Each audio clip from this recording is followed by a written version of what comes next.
Hey friends, Peggy Hall back with you from thehealthyamerican.org. I'm about to share a video with you about a healthy American who went through my concierge program for my religious exemption coaching and consulting. And she actually was awarded, let me share this with you, $700,000 from a jury in a federal court because she was fired illegally from Blue Cross Blue Shield.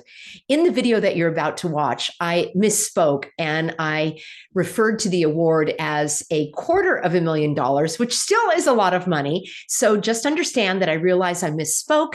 And in fact, it is well over $500,000 and close to $750,000. I think it's fantastic. I was not a part of that lawsuit. I don't get any of that money, but I am glad that she went through my training, that she learned how to express her sincerely held religious beliefs, and that she took this all the way and has gotten justice.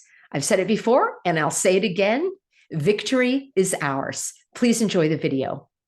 Hey friends, Peggy Hall back with you from thehealthyamerican.org. I told you so. I told you years ago that there would be lawsuits against these companies that have been discriminating against you for your civil rights. I knew it would happen. It is happening. There are hundreds of thousands of dollars being awarded. Some of these are in cases that are going to juries, and others are being settled out of court.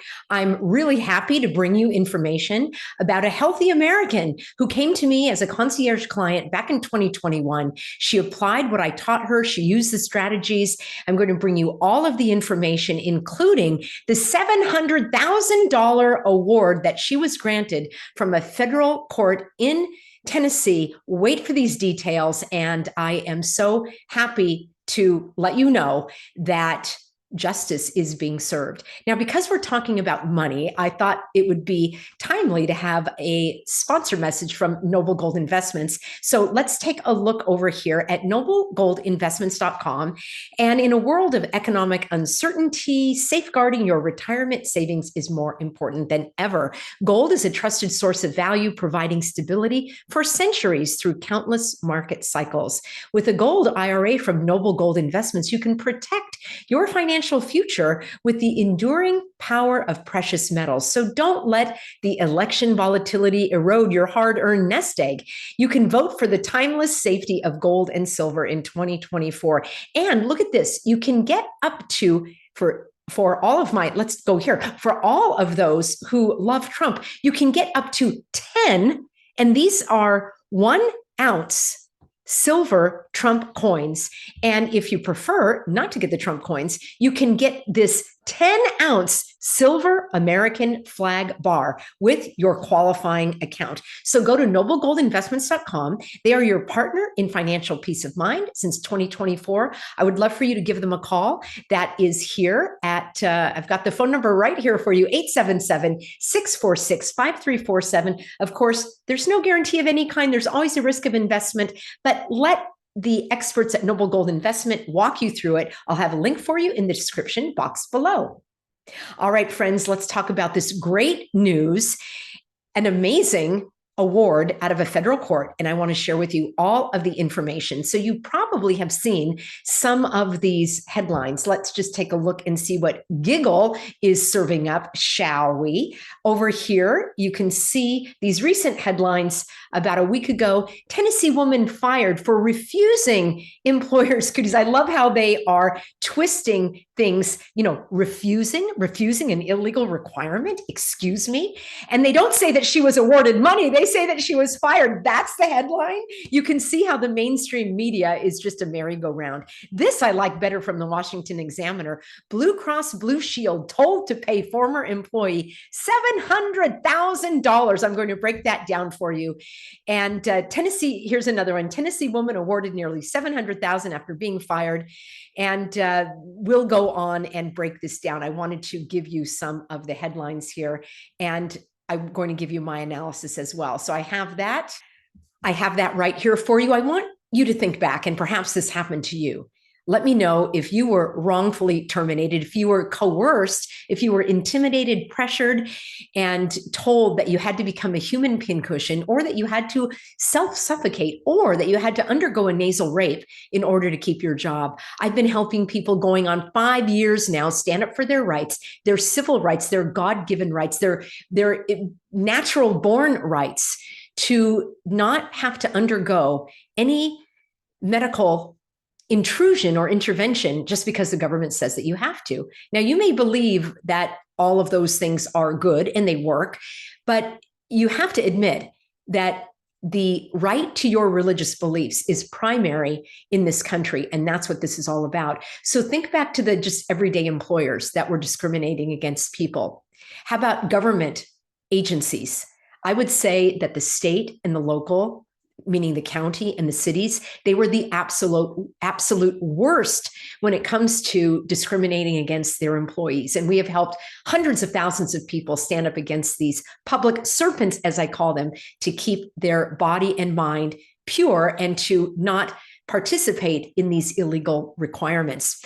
How about the government contractors? We helped many of those as well. In fact, let me just share this with you, and then I'm going to bring you the good news. If you go to thehealthyamerican.org, because maybe you still are facing these kinds of things. Maybe you're trying to get medical care. Maybe you know someone who is trying to go to nursing school or get their legal immigration status. So if you go here to put in the healthyamerican.org, not .com, .org, and you click on religious exemptions, that's where you can get started. And I have just it's not even an exhaustive list, but here is a list of some of the employers that we help people stand up against. And there are plenty here in the federal government, and there are plenty in the pharmaceutical and healthcare industries. And I would say that those were among the worst. So when it comes to let's see, airlines were horrible, the colleges were horrible, your employers were horrible, but I would say the hospital and the medical settings were the absolute worst. So here's the setup. This is a story of a healthy American from Tennessee, Tanja Benton, and she stood up against Blue Cross Blue Shield, which had an illegal requirement. Repeat after me: an illegal requirement. Stop saying mandate.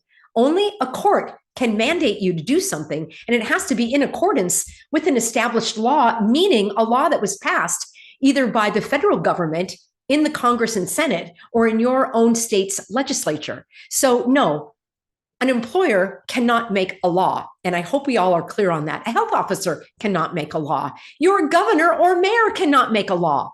And certainly not your HR department. So these were illegal measures. And she stood up against it with our help. She came to us as a client in 2021 as a part of our concierge program. Now, that was one level of service that we offered because there were so many people that needed our help. And that was a little bit more of a do-it-yourself, where we provided self-study videos and self-study materials. It was basically going through a legal education to learn about your rights and how to avoid the pitfalls that these employers were learning from slimy law firms that were teaching them, and I quote, how to deny a religious exemption, without being caught. That's like saying how to require your employee to sleep with you and not get a sexual harassment lawsuit. It was absolutely stunning and heinous and abhorrent and so many other adjectives that don't even come to mind right now. So I've been educating people for years about their rights and about the laws that protect those rights. In the workplace, it's called Title VII. It's Title VII of the U.S. Civil Rights Act.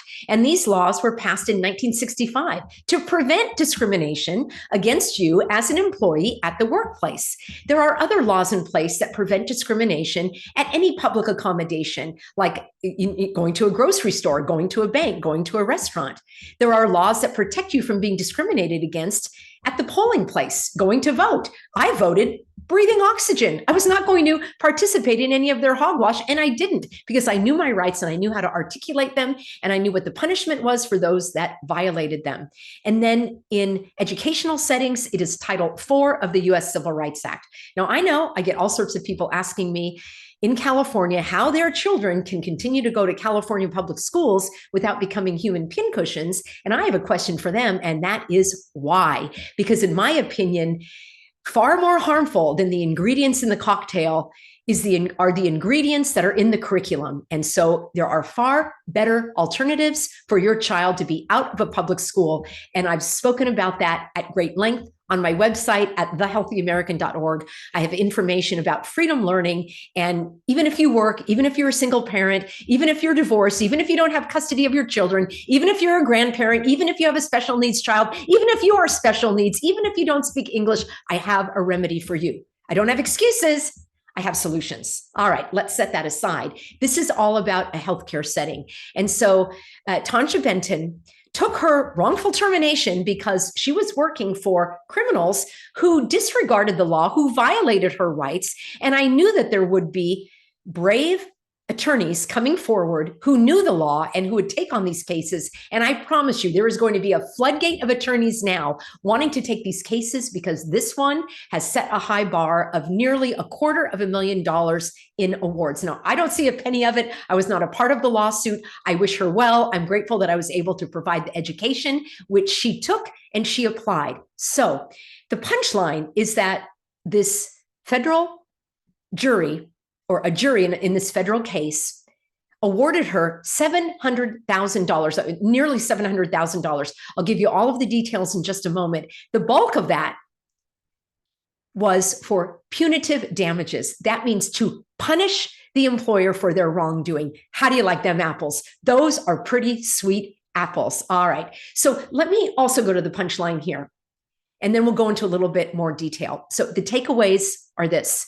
Number one, you have a right of objecting to any activity that your employer, that your doctor, that your child's college, that an airline attendant, anyone that is trying to impose upon you some type of activity or requirement that is in conflict with your sincerely held religious or ethical or moral belief, you have a right to object and to not participate. That means if you go to a movie theater and the movie theater has a sign that says hats are not allowed so that everybody can see the screen more easily, and you practice the Sikh faith and you wear a turban, or maybe you're of the Jewish faith and you wear a hat, you have a right to wear your hat in that movie theater, even though there's a sign that says you have to remove your hat. You can wear your hat into a bank, even if the bank has a sign that says you must remove your hat. How do I know this? I've studied it for years, and I've studied hundreds upon hundreds of federal court cases and state rulings where these issues have been upheld again and again and again and again. And the issue at stake is your sincerely held religious belief. You do not need to belong to any established church or any traditional religion or any even recognized religion. We have helped people who believe in and worship Mother Earth. We have helped atheists. We have helped people who believe in natural science of health. You do not have to belong to any established religion. And this is where many of these companies have gone wrong. I don't know if they're living in the Stone Age or they're just incompetent or inept or intentionally trying to deceive the employees, but they would say things like, well, only Christian scientists can have an exemption. Or they would ask you for some type of typed up doctrine from your church, as if your entire church is objecting to this activity. It doesn't matter what your church believes. It doesn't matter what your pope believes. It doesn't matter what your pastor believes. It doesn't matter what anyone believes other than you and the law is clear. All right. The other thing is your beliefs do not have to be logical. They don't have to be consistent, meaning you could have tattoos all over your body and still tell your employer that your body is the temple of the Holy Spirit and you're not going to inject it with anything. You have a right to be inconsistent with your beliefs. It makes sense because your beliefs are your thoughts. They are what your soul requires. These are not factual statements that can be proven in a court of law. They are your beliefs. So the law says, or the interpretation of the law says, that your beliefs do not have to be logical. They don't have to be consistent. You could have gotten a vaccine yesterday, and today you say, I object, and the law will support you. But you need to be educated in this, and that's where my area of expertise lies.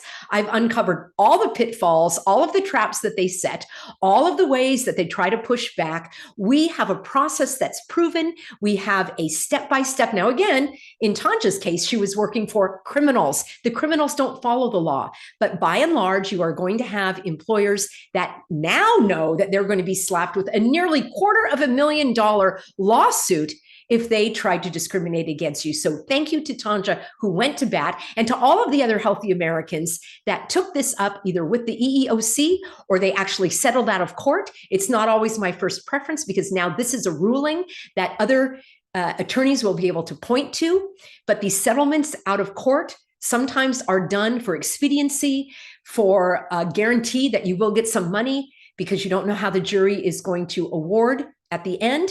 And for those like myself that absolutely get to a point where you are done with the legal action and you want to put that all behind you and just move ahead. So all of that is valid. So your beliefs do not have to be logical, consistent. They don't have to be acceptable to anyone else. They don't even need to be comprehensible. You don't have to explain your belief. You merely need to state that you have a belief that is in conflict with their requirement, period. It's kind of like if you have a service animal. I'm going to cover this in a separate video. You don't have to have your service animal demonstrate what it's trained to do. You don't have to disclose what your disability is that requires you to have a service animal. Yet there are so many ignorant imbeciles out there, that's a polite way of putting it, that do not know the law. And that's where I come in. So I want to help you understand this. I've done so many videos. They all are available. They're all available over at peggyhall.tv. And then a smaller number are available here on the public channel. And then, of course, I've got plenty over at BitChute and others. If you need my private help, that is available at thehealthyamerican.org. Click on religious exemptions and you can see how I can help you there. So let me repeat, you don't have to prove a belief. Imagine, all right, people of different sexual preferences, I'll just put it that way politely, are also covered under this law. You can't be fired because of your sexual preference. You can't be fired because of your age. You can't legally be fired because of being a man or a woman, or a man who's dressing as a woman, or vice versa. And also, you don't have to prove that that situation is factual and true for you. Just like you don't have to prove that these are sincerely held beliefs. You state that they are, and courts have held again and again for decades that your employer really needs to accept as a default that you're sincere. Now, the only way an employer can actually not accept your request for an accommodation to not become a human pincushion is if there is a demonstrable, meaning they can prove that it is a financial hardship or other type of hardship on the company. And in this case, they weren't able to do that. Or if you are a direct threat to someone else. So that is very difficult to prove. And I've done several videos explaining how you can stand your ground in those areas. So you don't have to defend your belief. And you're not asking for permission. So all y'all, not you smart ones, but those that just showed up, will have the objection of, I don't believe in exemptions. Well, okay, fine. Go become a human pincushion then. But you are informing your employer of your rights. And I think that's a beautiful thing. I want to maintain and secure and elevate our God-given right to worship the way we please, because worship is a type of belief. It's a type of thinking, of knowing. And now the government is going to come along and tell you that you don't have a right to think the way you want to. That's what's at stake here, friends. This is why I have been standing, and I will continue to stand for religious liberty at the workplace for as long as I have my God-given unobstructed breath of life. So you don't have to ask for permission. You are informing your employer, repeat after me, informing your employer that you are not participating in this illegal requirement. Now, your employer is going to say, it's not discrimination because it's required of everyone. They really need to go back to law school. And if that's what they're teaching in law school, they need to get their money back, because that's the very nature of discrimination, is to have one thing applied to everyone. That would be like saying everyone must take the stairs, including those of you in a wheelchair. It's not discrimination against someone in a wheelchair, because everyone is required to take the stairs. I rest my case, Your Honor. All right. So you only have to inform your employer of your exemption. It's just like you would inform your employer that you've got, I don't know, a doctor's appointment, or your car broke down, or you're taking Thursday off. You're informing your employer of something related to an employment situation. There's nothing wrong with that. You're not begging for some kind of approval. And it's sad that people weren't able to understand that clearly. So I hope that I've cleared it up. All right. So here's what I want to give you all of the details here. So Tanja Benton applied for her religious exemption, or I should say she informed her employer of her religious exemption, and that was in September of 2021. It was a couple of weeks prior to that her employer instituted this pincushion requirement. Now, this is what's so interesting. So I want to she worked for Blue Cross from 2005 through November of 2022 until she was fired. And get this, she wasn't a nurse. She wasn't a doctor. She didn't have any patient-facing job requirements. And even if she did, she could still be exempt, because the law requires the employer to find a different way.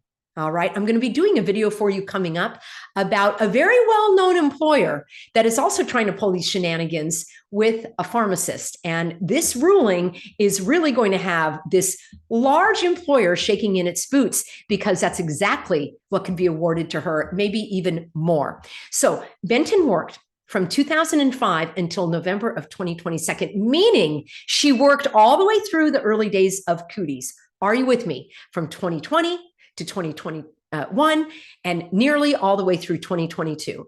And what I would say is, if the employer is saying this is far too much of a hardship for you to work this way, I would ask for the names of all of the people that I infected. And I want to know exactly who they were and what all of their symptoms were and how that was diagnosed and which doctors, and how they were able to track that back to me, the employee that was not a human pincushion.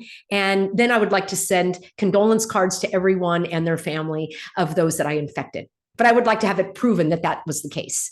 Friends, it can never be proven. And the employers know this. So they take a different approach and they say, well, it's a hardship. We certainly can't have you being around here not a human pincushion. Well, that's a really easy one to shoot down, because if they're going to fire you, isn't it a hardship to recruit for a new position and to interview all the people? How long does that take?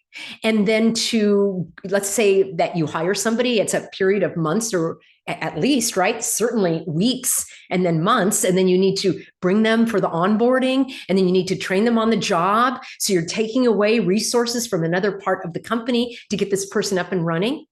So which is the hardship? Keeping the person as a pureblood doing their job safely and effectively, or firing that person and going through all the rigmarole? Which really is the hardship?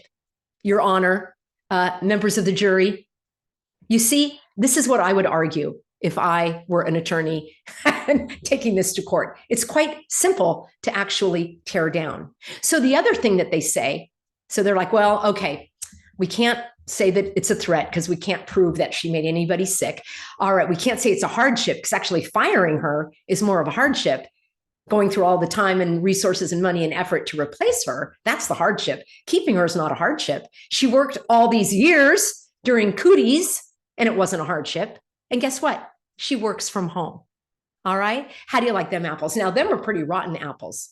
And that happened again and again and again. And here's where these employers pulled a fast one and said, oh, well, our policies have changed. And even though we sent you home to work from home because we wanted you to, suddenly it's a hardship on us for you to work from home. Well, no, Your Honor, that can never be proven because they themselves, the company, established the fact that it wasn't a hardship and they were able to do so. And I've had plenty of clients that actually exceeded in their job duties during the time that they were working from home. home, exceeding sales quotas and projects and all of that. So no, it was not a hardship.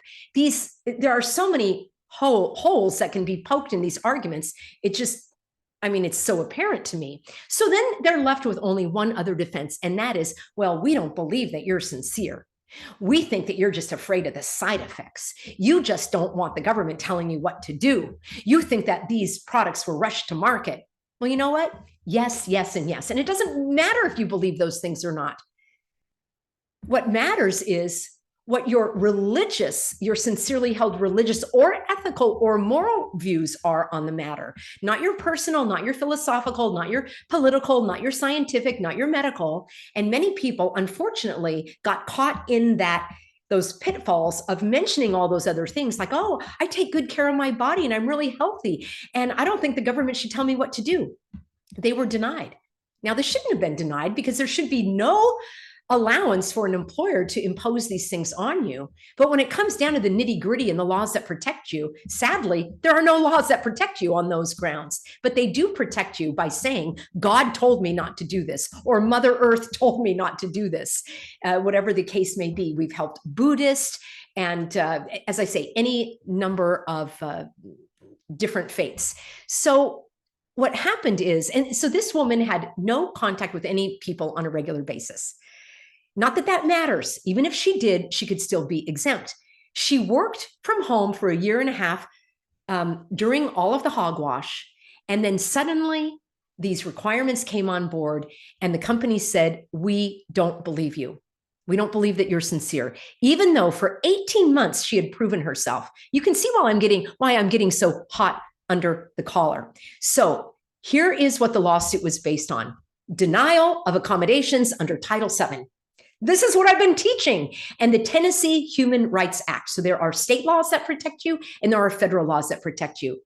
I applaud Tanja for taking this to a federal court because that's where these need to be argued. The states, now maybe Tennessee is different. You're not going to get very far in California, I will tell you that. Probably not in New York or New Jersey or any of the other states that were really shut down. So her lawsuit said that Blue Cross terminated her employment because she didn't become a human pincushion. And she opposed that on her sincerely held religious beliefs. Now, she took the approach that she couldn't do it because of what was in the ingredients, being the aborted fetal cells. Now, that I think is a valid and worthy position to stand on. As the weeks and months and years went by, we found that employers were pushing back very strongly against the ingredient argument, and they started asking ridiculous questions, such as, well, do you take Tylenol and do you take X-Lax? The idea being that Tylenol and X-Lax are products that were developed using these fetal cell lines. So my response to those questions from the employers would be, oh, are you going to require the use of Tylenol and X-Lax as a condition of employment? If so, please let me know because I would like to have an office right near the bathroom. You see, there's an answer for everything. Those are ridiculous questions, and you can give them a ridiculous question right back. But they would dig in that manner in order to see whether or not you applied this concept of not taking harmful ingredients across the board. So over a period of weeks and months and years, stronger arguments came forth by just saying, I prayed to God. God told me not to do it. You want to argue? Take it up with him. It's like having to prove that you're gay. Like any of my healthy Americans, did you ever have to fill out a form and take it to your employer and go before a panel who were going to approve or disapprove your lifestyle? I mean, isn't that strange? That's what they were requiring people to do to defend their faith. So my other question would be, who's on this panel? And I want to see their statement of faith because maybe I'm dealing with a bunch of anti-Christians here.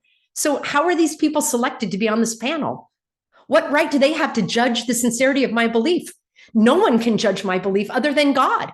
No man can determine the condition of your soul. The whole thing is ridiculous. And this is why I get so up in arms about it. And I want to commend this healthy American for taking it to the mat, for going the entire distance and then getting her award from the jury. So her requested religious accommodation was, I just want to work remotely like I have been. Why do you want me to come back to the office? Repeat after me. The safest place to be is at home. The employer told everybody to work from home because it was safe. And now they want her to come back to the office? How is that safe in their eyes? You see, it's so imbecilic what they're asking and requiring that the answers are quite simple. But people, not Tanja, but people were operating in fear, and they just capitulated to these requirements because they didn't want to lose their job. So it says that because of the lawsuit said, because of her sincerely held religious belief, and she did not become a human pincushion, I'm using my phrasing, and she believes that all of these cocktails are derived from aborted fetal cell lines. And because of her sincerely held religious belief concerning abortion, she cannot in good conscience consume or participate in this cocktail, which would defile her body, but also anger and dishonor God. That's a valid reason. Now, when we think ahead a little bit, and I did a video on these, I hope you've seen it. It's about the millions and millions and millions of dollars going to pharmaceutical companies for these safety trials that RFK Jr. and Del Bigtree really promote. They love the safety trials. And all of that money goes to the big pharmaceutical companies in order to carry out these safety trials. And what they're coming out with are nasal sprays and pills and patches that are not going to contain these aborted fetus cell lines. So that argument is not going to stand up very strongly in the long haul. So I would also recommend that you, in your objection, you state that you do not participate in any of the cocktails, regardless of what the ingredients are, because God told you to keep your body pure. So what she wanted in this lawsuit was her back pay, the lost employment benefits, right? So that would be all of her retirement and healthcare and pension and anything else that she was due, the damages for emotional distress. And again, all of this I taught in my course. And reinstatement or front pay in lieu of reinstatement, meaning putting her back on the job, the punitive damages, meaning punishing Blue Cross for violating her rights, and then pre-judgment interest, attorney fees and costs. So again, she had a lengthy tenure with this company. She was an exemplary employee. And that's my other thing. So let me see if I get this straight. You have an employee that has worked for you for well over a decade, all right, going on 2 decades.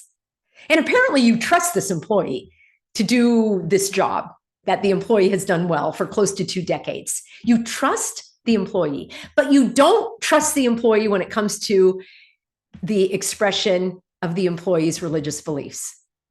It don't add up. I'll just put it plainly.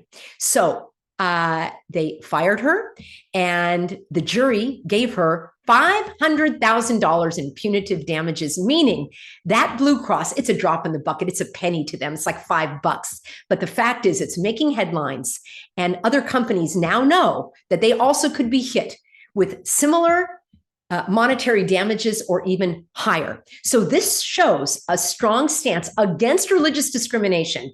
So the jury was outraged. They're like, yeah, she should have hundreds of thousands of dollars for everything that she went through. It also tells the employers that they better accommodate these religious beliefs. They can't just say, no, I don't believe you. It's a hardship. You're threatening to others. They can't do that anymore, friends. So it reinforces that these employers are required, they are required by law, they are bound by law to follow these non-discrimination laws. And this is Title VII, again, of the U.S. Civil Rights Act of 1964. Now, this is a slam dunk because last year I covered this story, and let me take you over to my Substack.